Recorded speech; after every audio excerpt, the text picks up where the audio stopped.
I've talked about ship design elements and modern day technologies for spaceship weaponry, so now it's time to do a little structured world building. Space fighting with overpowered ships is exciting, but realistically, there are trade-offs when designing a ship for power versus maneuverability. So how do I decide what types of defensive and offensive capabilities a ship should have? Hi, I'm Casey Hudson, and I write sci-fi novels. Today I'm creating a world-building template for designing a ship that will be in hostile space. Here's what I consider when envisioning a spaceship for my Drifting Amalgams universe. In my Drifting Amalgams series, the planet of Barpadai is a sort of Swiss bank of the universe. Because Barpadai sees a lot of visitors, I decided to create an elite patrol force to manage the planet's proximal space. The Pallas-class Interdiction Prowler, or PCIP design, was created by answering these 4 questions for balancing ship systems and capabilities. Let's talk about how likely a ship is to be in a hostile situation. My rule of thumb here is that ships in routinely hostile space are resourced in favor of offensive and defensive capabilities, while ships traveling in safe space pay more attention to comfort of the crew and passengers. For instance, for a ship that routinely transports passengers from one allied planet to another, I would route most of the power to temperature controls or entertainment systems or something like that. Likewise, I designed limited shielding capabilities and basic to moderate maneuvering and escape abilities because passenger transport routes are safer than routes through unclaimed space. Conversely, cargo ships carrying valuable cargo through hostile space would need heavy shielding, lethal weaponry, and/or turbo power to speed away. PCIPs need speed and maneuverability to outflank or chase down intruders. Therefore, I designed sleek, basic exteriors with a compact sensory and communications array. Thrusters burn efficiently with a special blend of fuel known for its turbo boosting power. User compatibility of a ship is often taken for granted, but it can be an important narrative detail for adding color or personality to a story. Additionally, these details can be used to explain situational reaction time and critical ship failure.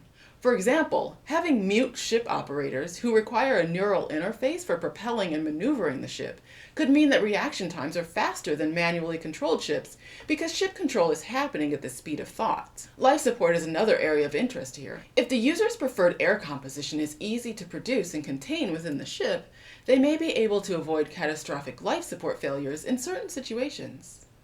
Using the PCIPs as an example, these ships' pilots are leopard-like people whose hands allow them to operate manual controls. Artificial intelligence can give recommendations but has no direct control of ships' weapons. This feature allows patrol officers to assess various situations and determine when to disable, damage, or destroy a suspicious vessel. Controls also respond to various purring frequencies, a vocal command system that can be used to lock enemies out of a control system. Not only does a ship's crew need to remain alert when entering hostile space, but they need a ship that can detect threats early. Basic detection like radar and LiDAR are imperative, and high-end ships likely won't stop there. A high-tech option may include artificial intelligence that not only senses enemy presence from a distance, but avoids or destroys enemies automatically. It's also important to remember that not all ships encountered in hostile space will necessarily be enemies, even if they look like enemies at first glance. Therefore, a means of ship-to-ship communication or enemy identification like DNA-based life sign detection is useful. The combined sensory and communications array of Pallas-class ships allows them to detect ships from a significant distance as well as communicate with unregistered ships, both visually and verbally. These arrays are shielded and have multiple backups to ensure that one hit from an enemy ship does not disable main functionality. Light versus heavy conflict will affect how extensive offensive and defensive capabilities are. Additionally, if the ship is meant to escape dangerous situations rather than engage an enemy, the design needs to have a reduced size, no irregular shaping, fuel efficiency, and a powerful energy source. These qualities will allow speed maneuverability and the ability to shield against foreign objects that it may hit at high speeds. PCIPs are not meant to engage in heavy combat.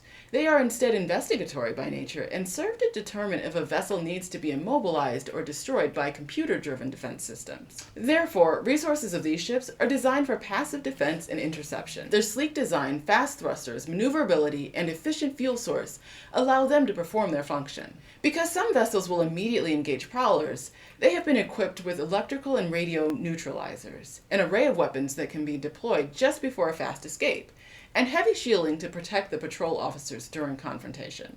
Now, all that's left is to show the model build of the Pallas-class interdiction prowler. Until next time, keep creating.